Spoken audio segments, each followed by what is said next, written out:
Assalamualaikum warahmatullahi wabarakatuh. Selamat pagi, selamat siang, selamat malam. Sudah siap untuk menerima materi pada hari ini? Semoga selalu siap dan selalu semangat dan tetap jaga kesehatan walaupun hanya di rumah saja.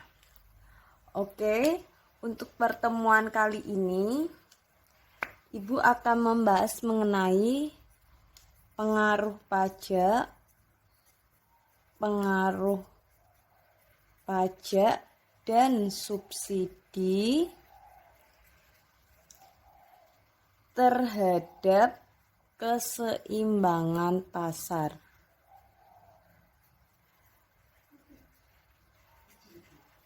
Keseimbangan pasar. Ada yang sudah pernah dengar sebelumnya? Jadi bisa dilihat dari materi PDF-nya, di situ pajak adalah jenis pungutan yang ditarik oleh pemerintah dari wajib pajak. Di mana asumsinya di sini ada dua. Ada dua, yaitu fungsi permintaan D. Fungsi permintaan itu D tidak berubah dengan adanya pajak. Lalu fungsi penawaran itu S akan bergerak naik dengan adanya pajak. Nah, di situ pajak penjualan dinyatakan dengan tarif pajak atau T kecil sama dengan satuan unit uang per satuan unit barang. Jadi pajak penjualan atau T sama dengan satuan unit uang per satuan unit barang untuk pajak penjualan.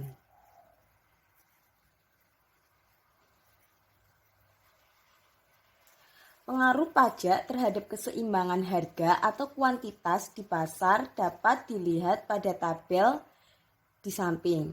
Nah, di situ sebelum ada pajak, fungsi permintaannya P sama dengan F dikali QD. Sesudah ada pajak atau tarif pajak T, P sama dengan F dikali QD. Lalu fungsi penawarannya P sama dengan F dikali QS. Sesudahnya itu ada perubahan di mana P sama dengan F kali QS ditambah T. Jadi ada penambahan untuk T. Oke. Nah, di sini pajak kita bedakan menjadi dua. Jadi pajak kita bedakan menjadi dua. Ada pajak spesifik, lalu ada pajak proporsional. Nah, di situ pajak spesifik, pajak per unit atau T, yaitu pajak yang besarnya tetap untuk setiap unitnya. Fungsi penawaran sebelum pajak, penawarannya P sama dengan A per B plus 1 per B dikali Q. Lalu untuk penawaran sesudah pajak, P sama dengan A per B plus 1 per B kali Q plus T. Seperti tadi ada perbedaan pada penambahan T. Untuk pajak proporsional yaitu pajak yang besarnya ditetapkan berdasarkan persentase tertentu dari harga jual. Dari persentase harga jual. Oke, di sini kita lanjut di situ. Beban pajak yang ditanggung beban pajak yang ditanggung konsumen atau TK sama dengan selisih antara harga keseimbangan sesudah pajak atau P aksen dan harga keseimbangan sebelum pajak dikurangi P untuk beban pajak yang ditanggung konsumen. Selanjutnya beban pajak yang ditanggung produsen atau TP sama dengan selisih pajak per unit barang T dan bagian pajak yang ditanggung konsumen TP sama dengan T min TK. Jadi harga per unit dikurangi oleh TK. Beban pajak yang ditanggung konsumen dari sini. Sedangkan pajak yang diterima pemerintah atau T besar sama dengan banyak barang terjual dikali, berarti Q dikali besar pajak per unit barang, T kecil. Nah, oke, sampai sini kita ambil contoh. Diketahui suatu perusahaan barang mempunyai fungsi permintaan dan fungsi penawaran sebagai berikut. P, ini contoh. P sama dengan 40 min 2Q, S sama dengan,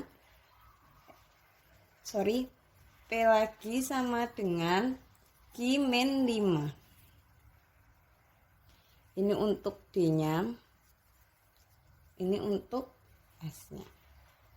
Jadi untuk permintaan, untuk penawaran. Ditanyakan yang A, bila dikenakan pajak sebesar Rp3 per unit, tentukan keseimbangan sebelum dan setelah pajak. Yang B, tarif pajak dan total pajak yang dibayar konsumen, yang dibayar produsen, dan total pajak yang diterima pemerintah. Sedangkan yang C adalah gambar grafiknya. Nah, di sini kita lihat untuk jawaban yang A, keseimbangan pasar sebelum ada pajak, keseimbangan pasar sebelum pajak, kan D sama dengan S. Berarti 40 min 2Q sama dengan Q min 5. Min 2Q min Q sama dengan min 5 min 40. Min 3Q sama dengan min 45. Q sama dengan min 45 per min 3, 15. Untuk Q-nya. Nah, kita masukkan di sini. Yang sini berarti S sama dengan P, S, P sama dengan Q min 5, berarti P sama dengan 15 min 5, P sama dengan 10. Oke, sampai sini. Selanjutnya, keseimbangan pasar setelah ada pajak.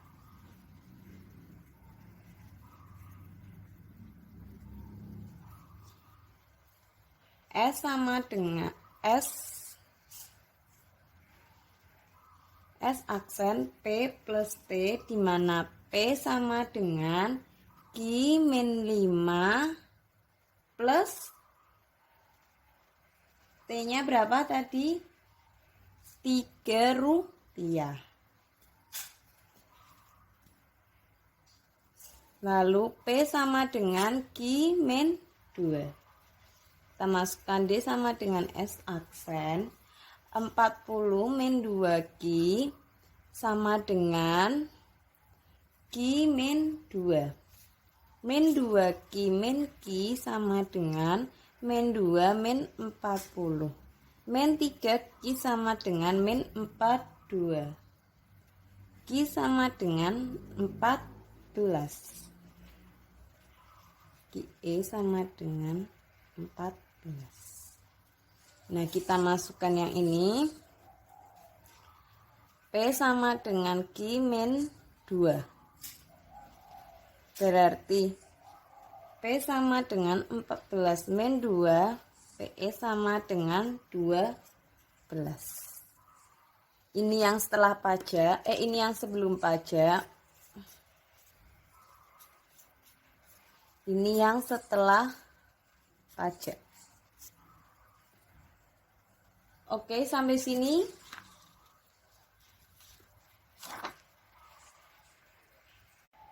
Selanjutnya kita akan menghitung yang B, tarif pajak dan total pajak.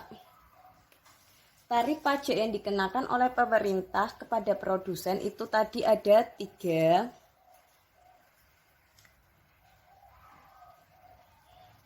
Kita bikin tabel saja. Di sini ada tarif pajak. Lalu di sebelah sini ada total pajak. Nah, seperti ini. Oke. Tarif pajak yang dibebankan produsen kepada konsumen, apa rumusnya? TK sama dengan PE aksen min PE. PE aksen tadi berapa? 12 dikurangi PE berapa tadi? 10. Berarti TK sama dengan 2. Selanjutnya,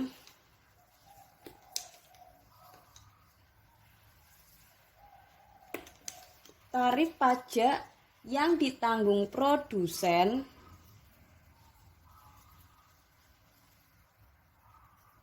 itu TP sama dengan T min TK. T-nya berapa? 3. TK-nya 2 sama dengan 1. Oke. Yang terakhir, tarif pajak yang dikenakan pemerintah kepada produsen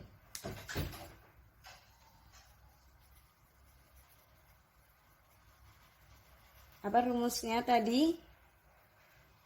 Tidak pakai rumus karena tadi di soal sudah ada T sama dengan 3 rupiah per unit. Sambil dilihat dan dicek soalnya, ayo yang teliti. Selanjutnya untuk total pajak. Total pajak yang berasal dari konsumen TK sama dengan TK kecil kali GE aksen. TK kecil tadi berapa? 2, GE aksennya 14. Berarti TK besar 28. Lalu total pajak yang berasal dari produsen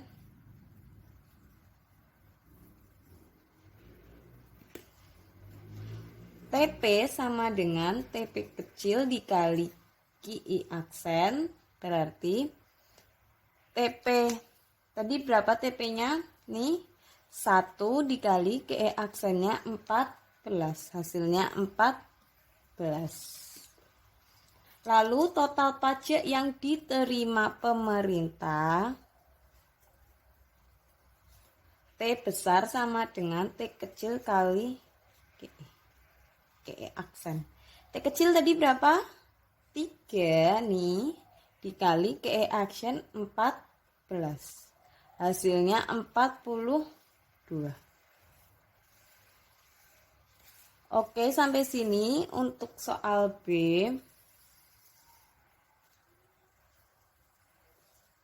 Ada yang mau tanyakan? Jika tidak, kita akan lanjut ke grafiknya. Di sini kita gambar.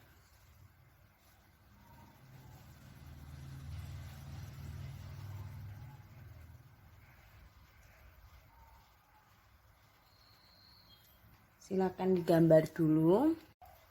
Kita gambar grafiknya.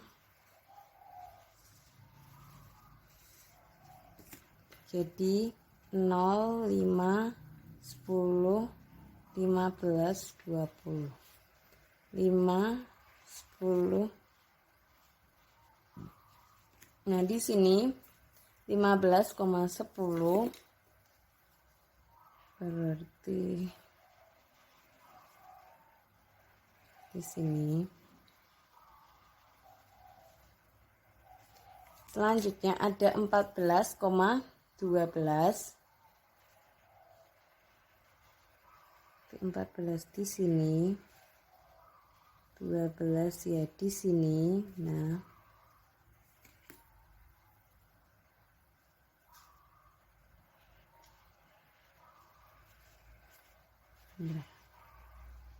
sorry, kita paskan saja. Nah, seperti ini. Ini garisnya lurus ya. Oke, sampai sini. Selanjutnya kita akan beralih ke pajak yang proporsional. Siap? Yuk kita lanjut.